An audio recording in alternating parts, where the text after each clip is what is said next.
நாடு முழுக்க பல்வேறு குற்ற சம்பவங்கள் நடந்துட்டே தான் இருக்கு. காவல்துறையினரும் விசாரிச்சுட்டு தான் இருக்காங்க.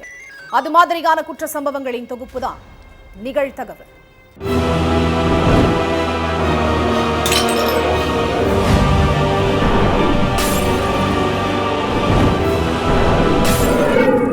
நிகழ்தகவு. ஆட்டு கொட்டகையில் எரிந்து கரிக்கட்டையாக கிடந்த இளைஞர் மர்ம மரண வழக்கில் காதல் ஜோடி அரெஸ்ட். இரும்பு ராடால் அடித்து கொன்றுவிட்டு பெட்ரோலை ஊற்றி எரித்த கொடூரம். கொலையாளிகளை போலீசார் மடக்கி பிடித்தது எப்படி? கொடூர கொலைக்கு பின்னணி என்ன?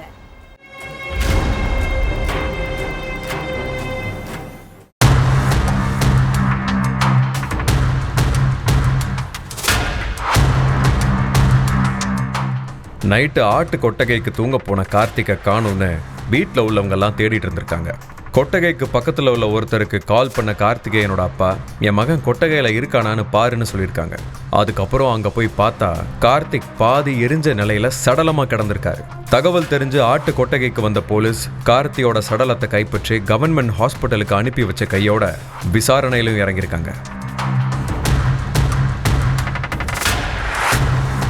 கிருஷ்ணகிரி மகாராஜ கடை பக்கத்தில் உள்ள பெரிய தக்கே பள்ளியை சேர்ந்தவர் 30 வயசான கார்த்திக்.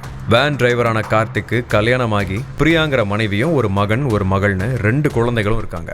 ஊருக்கு கொஞ்சம் தள்ளி இருக்கிற போத்தி நாயன பள்ளியில கார்த்திகோட அப்பாவுக்கு சொந்தமான ஆட்டு கொட்டகை இருக்கு.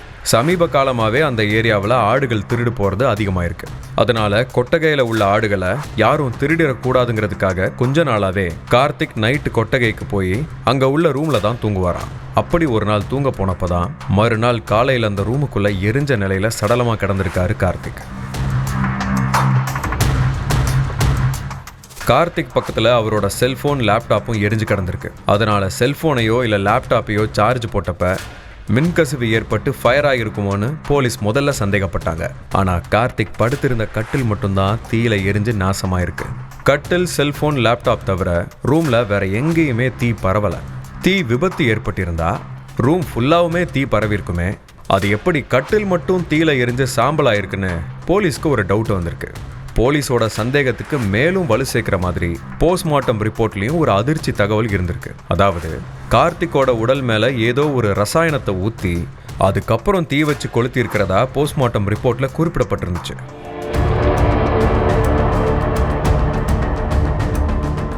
அப்போ கண்டிப்பா யாரோ நைட்டு நேரத்துல வந்துதான் கார்த்திகை கொன்னு எரிச்சிட்டு போயிருக்காங்கன்னு போலீஸ் முடிவு பண்ணிட்டாங்க. அதுக்கப்புறம் நள்ளிரவு நேரத்துல யாராச்சும் சந்தேகப்படும்படியா ஆட்டு கொட்டகைக்கு வந்து போனாங்களான்னு போலீசார் விசாரிச்சாங்க. சுத்தி முத்தி கிராமப்புறம்ங்கிறதுனால ஒரு சில சிசிடிவி கேமராக்கள் மட்டும்தான் இருந்திருக்கு. அதுலயும் போலீஸ்க்கு க்ளூ கிடைக்கல. அடுத்ததா நைட்டு நேரம் அந்த இடத்துல வேற ஏதாச்சும் செல்போன் நம்பர் ஆக்டிவேட்ல இருந்துச்சான்னு செல்போன் சிக்னலை வச்சு சோதனை பண்ணாங்க. அதுல தான் மதிகோன் பாளையத்தை சேர்ந்த தினேஷ்குமார் செல்போன் கார்த்திக் இறந்து கிடந்த ஆட்டு கொட்டகை பக்கத்துல ஆக்டிவேட்ல இருந்தது தெரிய வந்திருக்கு. மதிகோன் பாளையத்தை சேர்ந்த தினேஷ்குமார் நைட்டு நேரம் போத்தி நாயனப்பள்ளிக்கு எதுக்கு வந்தான்னு சந்தேகப்பட்ட போலீஸ் அவனை பிடிக்கிறதுக்கு முயற்சி பண்ணாங்க. விசாரணையில தினேஷ்குமார் பெங்களூர்ல மெடிக்கல் ரெப்பா வேலை பார்த்துட்டு இருந்ததும் இப்ப அவன் ஊர்ல இல்லைங்கிறதும் தெரிய வந்திருக்கு.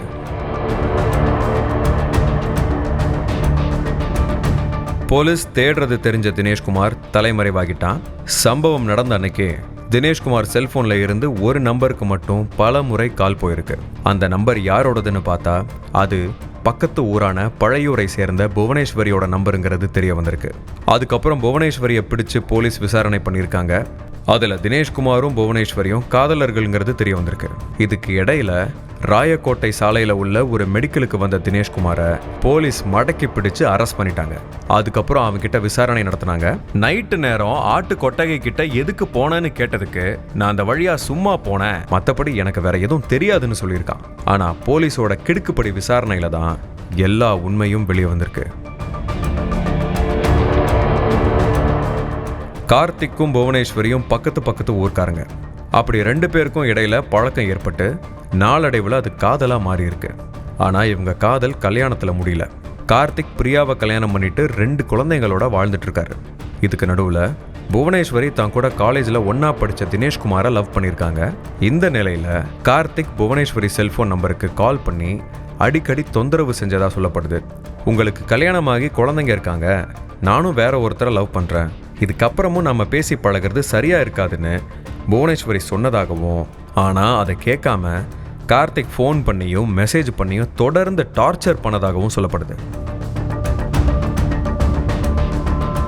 கார்த்திக் தன்னை தொடர்ந்து தொந்தரவு பண்ணுறதா புவனேஸ்வரி தினேஷ்குமார் கிட்ட சொல்லியிருக்காங்க. தினேஷும் கார்த்திக்கை கண்டிச்சதா சொல்லப்படுது. ஆனால் கார்த்திக் எதையும் காது கொடுத்து கேட்காம தொடர்ந்து புவனேஸ்வரி கிட்ட அத்துமீறி இருக்கான். எவ்வளவு சொல்லியும் கேட்க மாட்டேங்கிறானே, பேசாம அவன் கதையை முடிச்சாதான் நிம்மதின்னு நினைச்சிருக்கான் தினேஷ்குமார். அதுக்கு புவனேஸ்வரி தான் கார்த்திக் எங்க போறான் எங்க வரான்னு நோட் பண்ணியிருக்காங்க. அதுல தான் தினமும் கார்த்திக் கொட்டகையில தனியா தூங்குறது தெரிஞ்சிருக்கு.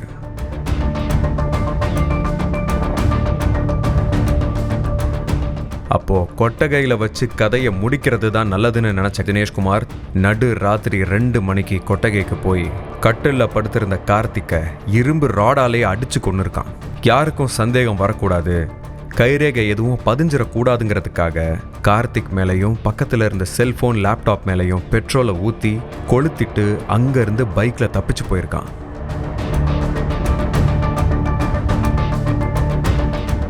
விசாரணையில் எல்லா உண்மையும் தெரிஞ்சதுக்கு அப்புறம் கார்த்திக்கை கொன்னு எரிச்ச தினேஷ்குமாரையும் அதுக்கு உடந்தையா இருந்த புவனேஸ்வரியையும் போலீஸ் அரெஸ்ட் பண்ணி ஜெயிலில் அடைச்சிருக்காங்க.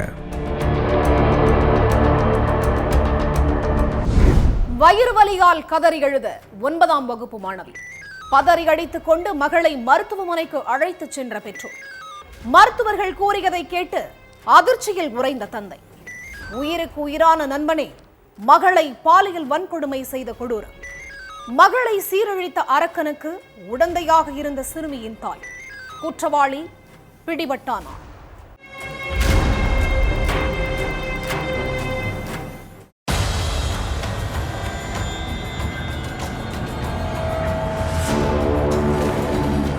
வீட்டில் உட்காந்துட்டு இருந்த 14 வயசு மகள் திடீர்னு வயிற்ற பிடிச்சிட்டு சத்தம் போட்டு அழுதுருக்காங்க. அதை பார்த்ததும் பதறி போன சிறுமியோட அப்பா, என்னமாச்சு, ஏன் அழுகிற, உடம்பு ஏதாச்சும் சரியில்லையான்னு கேட்டிருக்காரு. அதுக்கு எந்த பதிலும் சொல்லாம சிறுமி வயிற்ற பிடிச்சிட்டு அழுதுட்டு மட்டுமே இருந்திருக்காங்க. பிள்ளைக்கு உடம்பு தான் ஏதோ சரியில்லாம போச்சோன்னு பதட்டமான தந்தை உடனே மகளை ஹாஸ்பிட்டலுக்கு அழைச்சிட்டு போயிருக்காரு. அங்க சிறுமியை பரிசோதனை பண்ண மருத்துவர்கள் சொன்னதை கேட்டு அதிர்ச்சியில உறைஞ்சு போய் நின்று இருக்காரு தந்தை. சிறுமியை யாரோ பாலியல் வன்கொடுமை பண்ணியிருக்காங்க, அதனால தான் அவங்களுக்கு உடம்பு சரியில்லாம போயிருக்குன்னு சொல்லியிருக்காங்க மருத்துவர்கள். அதுக்கப்புறம் மயக்கத்தில் இருந்து கண்ணு முழிச்ச சிறுமிக்கிட்ட மருத்துவர்களும் தந்தையும் சேர்ந்து விசாரிச்சிருக்காங்க. அப்போ மகள் சொன்னதை கேட்டதும் தந்தைக்கு நெஞ்சே வெடிக்கிற மாதிரி ஆயிருக்கு. சிறுமியை பாலியல் வன்கொடுமை செஞ்சது அவங்க தந்தையோட க்ளோஸ் ஃப்ரெண்டு தானோ, இந்த கேடுகட்ட வேலைக்கு சிறுமியோட அம்மாவும் உடந்தையா இருந்திருக்காங்கன்றது வெளிச்சத்துக்கு வந்திருக்கு. சேலம் மாத்தூர்ல உள்ள கல்லானத்தம் கிராமத்தை சேர்ந்த லாரி டிரைவரோட 14 வயசு மகள் அதே ஊர்ல இருக்கிற கவர்மெண்ட் ஸ்கூல்ல 9ஆம் வகுப்பு படிச்சுட்டு வர்றாங்க. சிறுமியோட அப்பாவோட ஃப்ரெண்ட் குமரேசன் அடிக்கடி வீட்டுக்கு வர்றதும் போகிறதுமா இருந்திருக்காரு. அப்போது குமரேசனுக்கும் சிறுமியோட அம்மாவுக்கும் பழக்கம் ஏற்பட்டிருக்கு. அந்த பழக்கம் நாளடைவில் எல்லை மீறி போயிருக்கு. கணவர் வீட்டில் இல்லாத நேரத்தில் குமரேசனுக்கு கால் பண்ணி வீட்டுக்கு வர வச்சு 2 பேரும் தனிமையில் இருந்திருக்காங்க. உயிர் நண்பனோட மனைவி கூடவே தகாத உறவில் ஈடுபட்டவன் அது போதாதுன்னு அவரோட மகள்கிட்டையும் தன்னோட வக்கர புத்தியை காட்டியிருக்கான். 14 வயசு சிறுமி தினமும் ஸ்கூலுக்கு பஸ்ஸில் போயிட்டு வந்திருக்காங்க. அப்போது அந்த சிறுமிக்கிட்ட நல்லா படிக்கணும், எது வேணாலும் என்கிட்ட கேளு, நான் வாங்கி தரேன், உன் அப்பாவை கஷ்டப்படுத்தாதுன்னு நல்லவே மாதிரி பேசியிருக்கான் குமரேசன். வீட்டுக்கு வரும்போதெல்லாம் நண்பனோட மகள்னு கூட பார்க்காம தவறான பார்வையில் பார்த்தது மட்டும் இல்லாமல் சிறுமியை தப்பான இடங்களில் தொட்டு பேசினதோட பாலியல் தொல்லை கொடுத்துருக்கான். இந்த விஷயம் சிறுமியோட அம்மாவுக்கு நல்லாவே தெரியும். அந்த அங்கிள் தப்பான இடத்துல டச் பண்ணுறாருமான்னு சிறுமி சொல்ல ஆசையாக தான் தொடுறாங்க, இதில் என்ன இருக்குன்னு சொல்லி கண்டுக்காம இருந்தது தான் கொடுமையின் உச்சம். சிறுமி லீவு நாட்களில் வீட்டில் இருக்கும்போது கட்டாயப்படுத்தி வெளியே கூட்டிகிட்டு போய் பாலியல் அத்துமீறலை ஈடுபட்டிருக்கான் குமரேசன். கிட்டத்தட்ட 3 மாதத்துக்கு மேலே சிறுமியை மிரட்டி பாலியல் வன்கொடுமை செஞ்சுருக்கான். சிறுமியோட தாயும் அதை கண்டுக்காம குமரேசன் கூட மகளை வெளியே அனுப்பி விட்டுருக்காங்க. கொஞ்ச நாளாகவே சிறுமியோட உடலில் நிறைய மாற்றம் ஏற்பட்டு சோர்வாகவே இருந்திருக்காங்க. பிப்ரவரி 17ஆம் தேதி வீட்டுக்கு வந்த குமரேசன் தாய் கூட தூங்கிட்டு இருந்த 14 வயசு சிறுமியை எழுப்பி பெட்ரூம்க்கு அழைச்சிட்டு போய் தன்னோட அரக்கத்தனத்தை காட்டியிருக்கான். அதுக்கப்புறம் தான் சிறுமிக்கு வயிறு வலி அதிகமாயிருக்கு. வலி தாங்க முடியாமல் சத்தம் போட்டு அழுத மகளை ஹாஸ்பிட்டலுக்கு அழைச்சிட்டு போனப்போ தான் மொத்த உண்மையையும் அழுதுகிட்டே சொல்லியிருக்காங்க சிறுமி. அடுத்து சிறுமியோட தந்தை புகாரை வச்சு எஃப்ஐஆர் பதிவு பண்ண போலீஸ் சிறுமியை சீரழித்த குமரேசனையும் அதுக்கு உடந்தையாக இருந்த சிறுமியின் தாயையும் போக்சோ சட்டத்தில் கைது செஞ்சு ஜெயிலில் அடைச்சிட்டாங்க.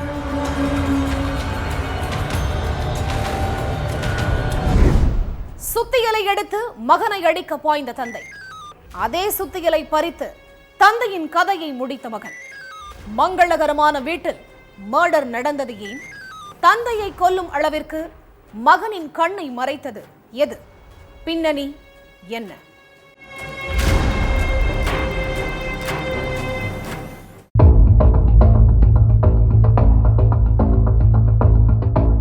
பக்கத்து வீட்டில இருந்து ஒரு பயங்கர அலறல் சத்தம் கேட்டதால தெருவில் இருந்த எல்லாரும் அறக்க பறக்க ஓடி வந்திருக்காங்க. அங்க தலையில இருந்து ரத்தம் சொட்ட சொட்ட உயிருக்கு போராடிட்டு இருந்திருக்காரு முருகன். பக்கத்திலேயே அவரோட மகன் பிரபாகரன் கையில சுத்திய வச்சுட்டு ஆக்ரோஷமா உட்காந்துட்டு இருந்திருக்கான். அங்க இருந்தவங்க எல்லாரும் என்னாச்சுன்னு பிரபாகரன் கிட்ட கேட்க எதுவுமே பேசாம சைலண்டாவே இருந்திருக்கான். அவனை அப்புறம் பார்த்துக்கலாம், முதல்ல உயிருக்கு போராடிட்டு இருக்கிறவரை காப்பாற்றுவோன்னு சொல்லி எல்லாரும் சேர்ந்து முருகனை மீட்டு ஹாஸ்பிட்டலுக்கு அனுப்பி வச்சிருக்காங்க. ஆனா முருகனோட உயிர் சில நிமிடங்கள்லேயே அடங்கிருச்சு. தகவல் கிடைச்சி அங்க வந்த போலீஸ் சடலத்தை மீட்டு போஸ்ட்மார்ட்டத்துக்கு அனுப்பி வச்சுட்டு விசாரணையில இறங்கினாங்க. அப்பாவை கொலை பண்ணிட்டு வீட்டில் உட்காந்துட்டு இருந்த பிரபாகரனை ஸ்டேஷனுக்கு அழைச்சிட்டு போய் விசாரணை பண்ணியிருக்காங்க போலீஸ். அதில் தான் தந்தையை கொலை பண்ணதுக்கான காரணம் என்னங்கிறது தெரிய வந்துச்சு. சென்னை எண்ணூரில் உள்ள 22 வயசான பிரபாகரன் பிரைவேட் கம்பெனியில் வேலை பார்த்துட்டு இருந்திருக்காரு. ஆஃபீஸ் முடிச்சுட்டு பைக்கில் வீட்டுக்கு வந்துட்டு இருந்த பிரபாகரனுக்கு கொஞ்ச நாளைக்கு முன்னாடி ஆக்சிடென்ட் ஆயிருக்கு. அதில் அவரோட கால் பகுதியில் அடிபட்டிருக்கு. இப்போ வரைக்கும் ட்ரீட்மெண்ட் எடுத்துக்கிட்டு இருக்காரு. பிரபாகரன் மட்டும்தான் வேலைக்கு போய் குடும்பத்தை கவனிச்சுட்டு இருந்திருக்காரு. குடிப்பழக்கத்துக்கு அடிமையான தந்தை முருகன் தினமும் குடிச்சிட்டு வீட்டுக்கு வந்திருக்காரு. சம்பாதிக்கிற காசை வீட்டுக்கு கொடுக்காம ஃப்ரெண்ட்ஸோட சேர்ந்து குடிச்சே அழிச்சிருக்காரு. அதனால அப்பாவுக்கும் மகனுக்கும் இடையில தினமும் சண்டையாவே தான் இருந்திருக்கு. இந்த லட்சணத்துல வேலைக்கு போறதையும் நிறுத்திட்டு வீட்டிலேயே இருந்திருக்காரு முருகன். அடிப்பட்ட காலோட வேலைக்கு போயிட்டு நைட்டு 9 மணிக்கு வீட்டுக்கு வந்திருக்காரு பிரபாகரன். வந்து ஒரு வாய் தண்ணி கூட குடிக்கல. அதுக்குள்ளேயே காசு கேட்டிருக்காரு முருகன். காசு கொடுத்தா நேரா டாஸ்மாக் கடைக்கு தானே போவீங்க, நீங்க குடிச்சிட்டு கூத்தடிக்கிறதுக்கெல்லாம் காசு தர முடியாதுன்னு கோபத்துல கத்திருக்காரு பிரபாகரன்.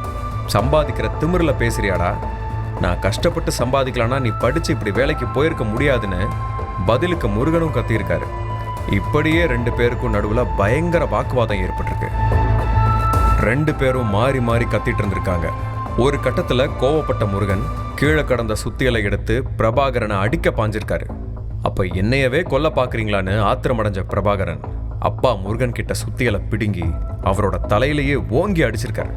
அதுல பலத்த காயமடைஞ்ச முருகன் அந்த இடத்திலேயே மயங்கி விழ கொலவெறி அடங்காத மகன் சுத்தியலாலேயே முருகனோட கை கால்னு வெறித்தனமா அடிச்சதா சொல்லப்படுது.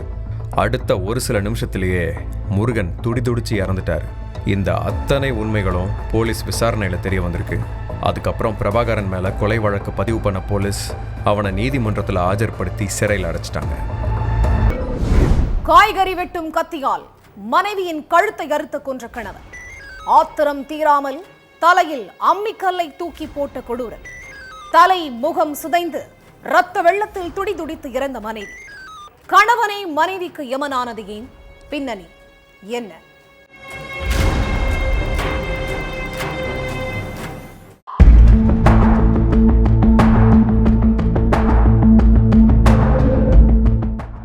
இரவு ஒரு 7 மணி இருக்கும்.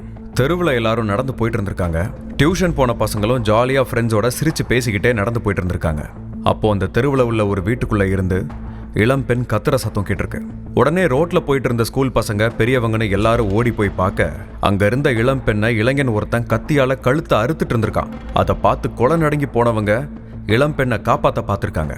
ஆனா அந்த இளைஞன் கையில கத்திய வச்சு ஆக்ரோஷமா நின்றுட்டு இருந்ததுனால உயிருக்கு பயந்துட்டு யாரும் அவன் கிட்ட கூட போகல. கழுத்து அறுக்கப்பட்டதுல நில குலைஞ்சு போன இளம்பெண் அந்த இடத்துலயே சரிஞ்சு விழுந்திருக்காங்க. ஆனாலும் வெறி அடங்காத அந்த இளைஞன் ரத்த வெள்ளத்துல இருந்தவங்களோட தலையில அம்மிக்கல்ல தூக்கி போட்டிருக்கான். அதுல தலை முகமெல்லாம் செதஞ்சு இளம்பெண் அந்த இடத்துலயே துடிச்சு இறந்து போயிட்டாங்க. அவங்க இறந்து போனதை உறுதி செஞ்ச இளைஞர் கண்ணிமிக்க நேரத்தில் அங்கிருந்து எஸ்கேப் ஆகியிருக்கான். அக்கம் பக்கத்துல உள்ளவங்க கொடுத்த தகவலை வச்சு சம்பவ இடத்துக்கு வந்த போலீஸ் இளம் பெண்ணோட சடலத்தை மீட்டு போஸ்ட்மார்ட்டத்துக்கு அனுப்பி வச்சுட்டு என்ன நடந்துச்சுன்னு தெரிஞ்சுக்க விசாரணையில இறங்கினாங்க. இளம் பெண்ணை கொலை பண்ணவன் யாரு, 2 பேருக்கும் என்ன சம்பந்தம், கழுத்தறுத்து கொலை பண்ற அளவுக்கு அப்படி என்ன பிரச்சனைன்னு கண்டுபிடிக்க விசாரணையை வேகப்படுத்தினாங்க.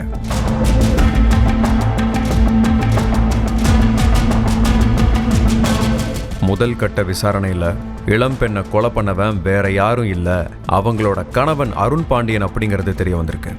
30 வயசான அருண் பாண்டியனுக்கும் 25 வயசான சித்ராவுக்கும் கல்யாணத்துக்கு அப்புறம் நாமக்கல் வெப்படையில உள்ள நூற்பாலையில ஒன்னா வேலை பார்த்துட்டு இருந்திருக்காங்க.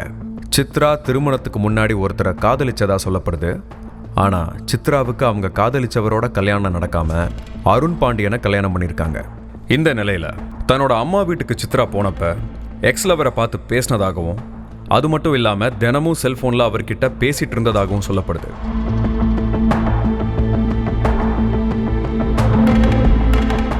மனைவியோட தகாத உறவு பத்தி முதல்ல அரசல் புரசலா கேள்விப்பட்ட கணவர் அருண் பாண்டியன் ஒரு நாள் தன்னோட மனைவி ஒருத்தர்கிட்ட செல்போன்ல பேசிட்டு இருந்ததை நேர்ல பார்த்திருக்காரு. யாரு கூட மணிக்கணக்கா பேசிட்டு இருந்த, இதெல்லாம் சரியில்லை, கல்யாணம் ஆனதுக்கு அப்புறமும் எக்ஸ்லவரோட இப்படி மணிக்கணக்கில் பேசிட்டு இருக்கிறது அசிங்கமா இல்லையான்னு மனைவியை கண்டிச்சிருக்கிறாரு அருண் பாண்டியன். ஆனாலும் கணவர் சொன்னதை சித்ரா காதுல வாங்கிக்கல. கணவர் வேலைக்கு கிளம்பி போனதுக்கு அப்புறம் செல்போனும் கையுமாவே இருந்திருக்காங்க. அருண் பாண்டியன் எப்ப கால் பண்ணாலும் சித்ராவோட போன் வெயிட்டிங்லேயே இருந்திருக்கு. இதனால கணவன் மனைவிக்கு நடுவில் தினமும் பிரச்சனை ஏற்பட்டிருக்கு. எல்லாத்துக்கும் மேல கணவன் வேலைக்கு கிளம்பி போனதும் முன்னாள் காதலனை வீட்டுக்கு வர வச்சு சித்ரா பேசினதாகவும் சொல்லப்படுது. அது தெரிஞ்சதும் ஆத்திரத்தோட உச்சிக்கு போன அருண் பாண்டியன் அவன்கிட்ட பேசுறதை இதோட நிறுத்திக்கோ, இல்லனா நீ உயிரோடவே இருக்க மாட்டேன்னு வார்னிங் கொடுத்திருக்காரு. அருண் பாண்டியன் வார்னிங் கொடுத்ததுக்கு அப்புறமும் சித்ரா செல்போன்ல பேசுறதை நிப்பாட்டல. அப்பதான் 2 பேருக்கும் வாக்குவாதம் கைமீறி போயிருக்கு. சம்பவத்தன்னைக்கு வீட்டுல இருந்த கத்தியை எடுத்து மனைவி சித்ராவை கழுத்திலேயே வெட்டியிருக்கான். அது மட்டும் இல்லாம நில குலைஞ்சு சரிஞ்சு விழுந்த சித்ரா தலையில அம்மிக்கல்ல தூக்கி போட்டிருக்கான். அதுல சித்ராவோட தலை நசுங்கி சில நிமிஷத்திலேயே உயிரிழந்திருக்காங்க. மனைவியை கொலை பண்ணிட்டு தலைமறைவா இருக்கிற அருண் பாண்டியனை வலை வீசி தேடிட்டு இருக்காங்க போலீஸ். சாலையில் நடந்து சென்று கொண்டிருந்த சிறுமியை காரில் கடத்தி சென்ற கும்பல் 2 மாதங்களாக இருட்டறையில் அடைத்து வைத்து சித்திரவதை. சிறுமியிடம் வக்ரபுத்தியை காட்டிய அரக்கன்கள் ஓம் என பச்சை குத்தப்பட்டிருந்ததை ஆசிட் ஊற்றி அழித்து வெறிச்செயல். வலுக்கட்டாயமாக வாயில் இறைச்சியை திணித்து டார்ச்சர். கொடூர சம்பவம் வெளிச்சத்திற்கு வந்தது எப்படி? ஈவு இரக்கமற்ற மனித மிருகங்கள் சிக்கினார்களா?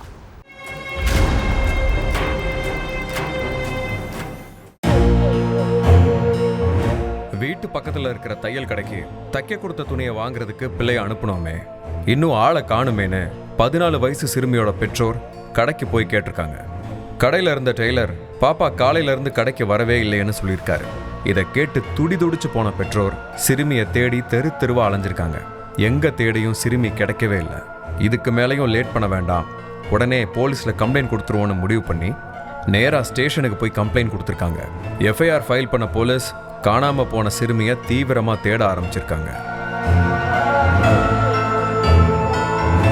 உத்தரப்பிரதேச மாநிலம் மொரதாபாத் நகர்ல தான் இந்த சம்பவம் நடந்திருக்கு. காணாம போன சிறுமி பட்டியல் இனத்தை சேர்ந்தவங்க. சிறுமி டெய்லர் கடைக்கு நடந்து போனதா சொல்லப்படுற நேரத்துல அந்த வழியா ஒரு கார் போனதாகவும் அந்த காருக்குள்ள யாரோ கத்துற சத்தம் கேட்டதாகவும் அங்க உள்ளவங்க சொல்லியிருக்காங்க. டெய்லர் கடைக்கிட்ட எந்தவித சிசிடிவி கேமராக்களும் இல்லாததால கொஞ்சம் தள்ளி இருக்கிற சிசிடிவி கேமராவை போலீஸ் ஆய்வு செஞ்சாங்க. அதுல போலீஸ்க்கு வந்த தகவல் படி ஒரு கார் சந்தேகத்திற்குரிய விதத்துல அந்த வழியா போயிருக்கு. ஆனா அந்த காரோட நம்பர் தெளிவா தெரியாததால குற்றவாளிகளை பிடிக்கிறது போலீஸ்க்கு பெரிய சவாலா மாறிடுச்சு. கடந்த ஜனவரி 2ஆம் தேதி சிறுமி காணாம போயிருக்காங்க. சிசிடிவி கேமரா, செல்போன் சிக்னல்னு நவீன தொழில்நுட்பங்களை வச்சு போலீஸ் தீவிரமா தேடியும் சிறுமி கிடைக்கவே இல்லை. பிள்ளைக்கு என்ன ஆச்சோ ஏதாச்சோன்னு பெத்தவங்க வயிற்றுல நெருப்ப கட்டிட்டு தவிச்சிட்டு இருந்திருக்காங்க. பல இடங்கள்ல தேடியும் கிடைக்காத சிறுமி கரெக்டா 2 மாசத்துக்கு அப்புறம் மார்ச் 2ஆம் தேதி வீட்டுக்கு வந்த சிறுமியை பார்த்து மொத்த குடும்பமும் ஆனந்த கண்ணீர் வடிச்சிருக்காங்க. ஆனா அந்த ஆனந்த கண்ணீர் கொஞ்ச நேரத்திலேயே இரத்த கண்ணீரா மாறி இருக்கு. ஏன்னா அந்த சிறுமி சொன்ன விஷயம் அவ்வளவு கொடூரமா இருந்திருக்கு.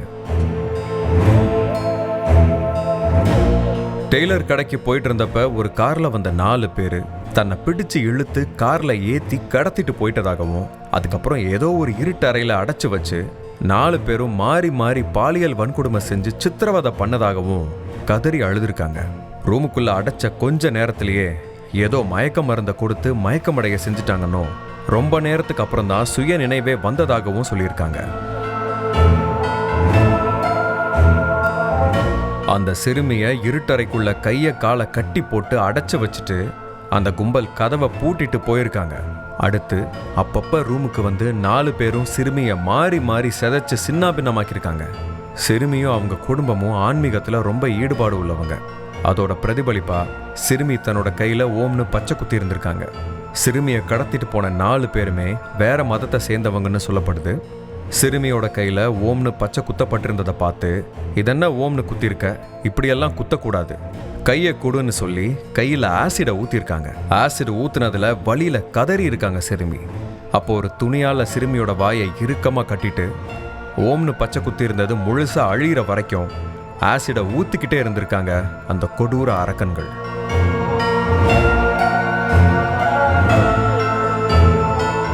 அது மட்டும் இல்லாம அந்த ரூம்லயே மது இறைச்சியெல்லாம் வாங்கிட்டு வந்து அந்த 4 பேரும் குடியும் கும்மாளமுமா இருந்திருக்காங்க.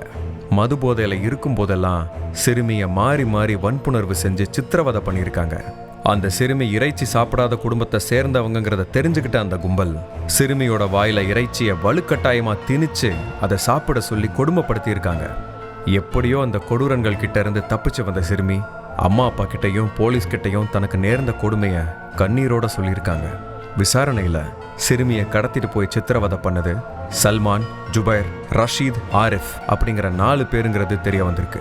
4 பேரையும் வலை வீசி தேடிட்டு இருந்த நேரத்துல சல்மான்கிறவனை மட்டும் போலீஸ் அரெஸ்ட் பண்ணியிருக்காங்க. தலைமறைவா இருக்கிற 3 பேரையும் போலீஸ் தீவிரமா தேடிட்டு இருக்காங்க. ஒவ்வொரு குற்றங்களின் முடிவும் சட்டத்தின் கையில். விசாரணை தொடரும். பார்க்கலாம் அடுத்த நிகழ்தகவில்.